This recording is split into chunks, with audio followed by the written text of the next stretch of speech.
নমস্কাৰ। আজি মই আপোনালোকৰ লগত অতি সহজতে আৰু অতি কম সময়তে বনাব পৰা চিৰাৰ এটি খুব টেষ্টি ৰেচিপি শ্বেয়াৰ কৰিবলৈ ওলাইছোঁ। আশা কৰোঁ আপোনালোকেও এই ৰেচিপিটো খুব ভাল পাব। আহকচোন তেনেহ'লে আজিৰ ভিডিঅ'টো আৰম্ভ কৰোঁ। চিৰাৰ এই ৰেচিপিটো বনাবৰ বাবে মই এবাটি চিৰা ভালদৰে ধুই তাৰ পানীটো চেপি টুকি লৈছোঁ। আৰু লৈছোঁ 4 চামুচ বেচন, 2 চামুচ চুজি, এটা সৰু গাজৰ ৰুকি লৈছোঁ, এটা মিডিয়াম সাইজৰ আলু ৰুকি লৈছোঁ,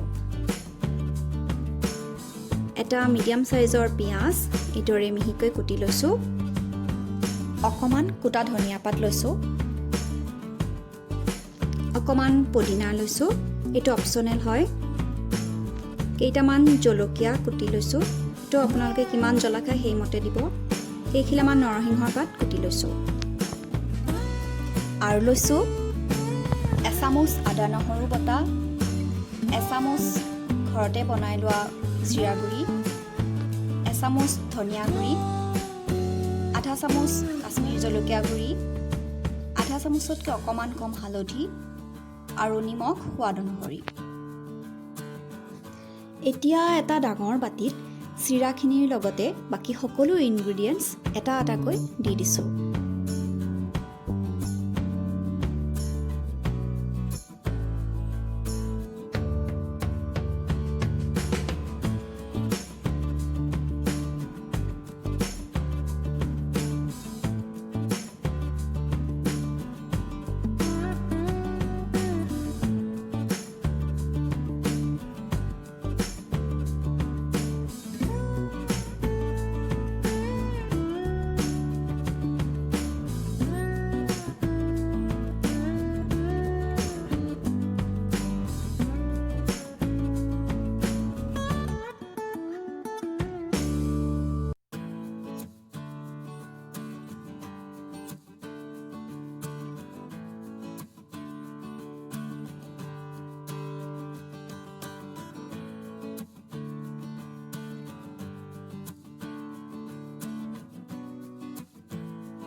এতিয়া এখন চামুচৰ সহায়েৰে গোটেই বস্তুখিনি মিহলাই লৈছোঁ।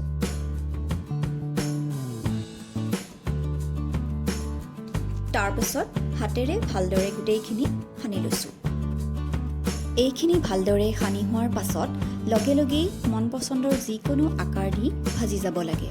বেছি সময় থৈ দিলে ইয়াত থকা পাচলিবোৰৰ পৰা পানী ওলাবলৈ ধৰিব আৰু আকাৰ দিয়াত অসুবিধা হ'ব। এতিয়া দুয়ো হাতত অকণমান তেল লগাই লৈছোঁ আৰু মিশ্ৰণখিনিৰ পৰা অলপ অলপকৈ লৈ এইদৰে সৰু সৰু চপৰ আকাৰ দি লৈছোঁ।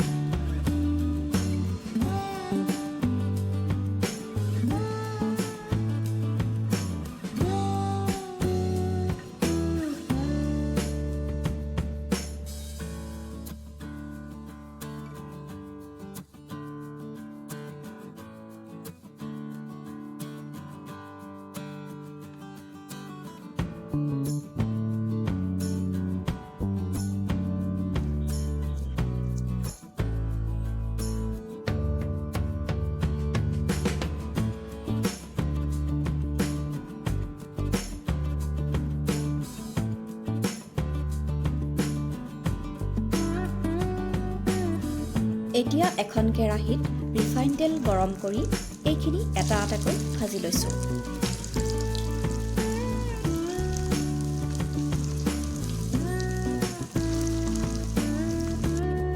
এইখিনি ভজাৰ সময়ত মই গেছৰ ফ্লেমটো মিডিয়ামত ৰাখিছোঁ।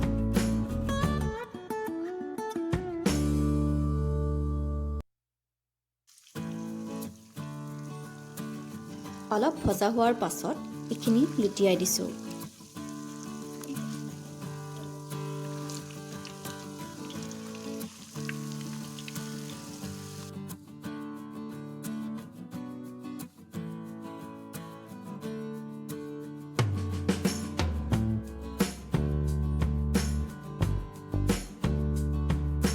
এইখিনি ভালদৰে ভজা হোৱাৰ পাছত ৰঙচুৱা হৈ আহোঁতে প্লেট এখনত নমাই ৰাখিছোঁ।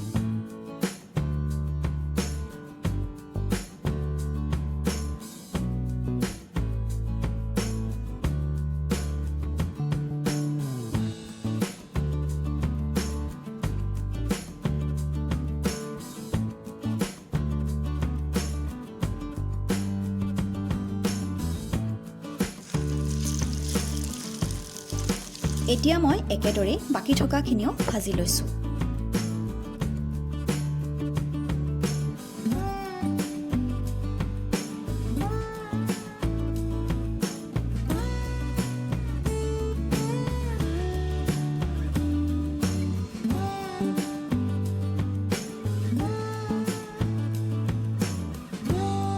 এয়া আমাৰ চিৰাৰ চপ ৰেডি হৈ গ'ল। এই চপ খাবলৈ খুব ধুনীয়া লাগে। সৰু ল'ৰা ছোৱালীবোৰে শাক পাচলি খাবলৈ বৰ এটা ভাল নাপায়। তেওঁলোকক এইদৰে বনাই দিবচোন, তেওঁলোকে খুব ভাল পাব। আৰু আপোনালোকেও আবেলিৰ চাহকাপৰ লগত এই চপৰ জুতি লৈ চাব আৰু কেনে পালে মোক কমেণ্ট কৰি জনাবলৈ নাপাহৰিব।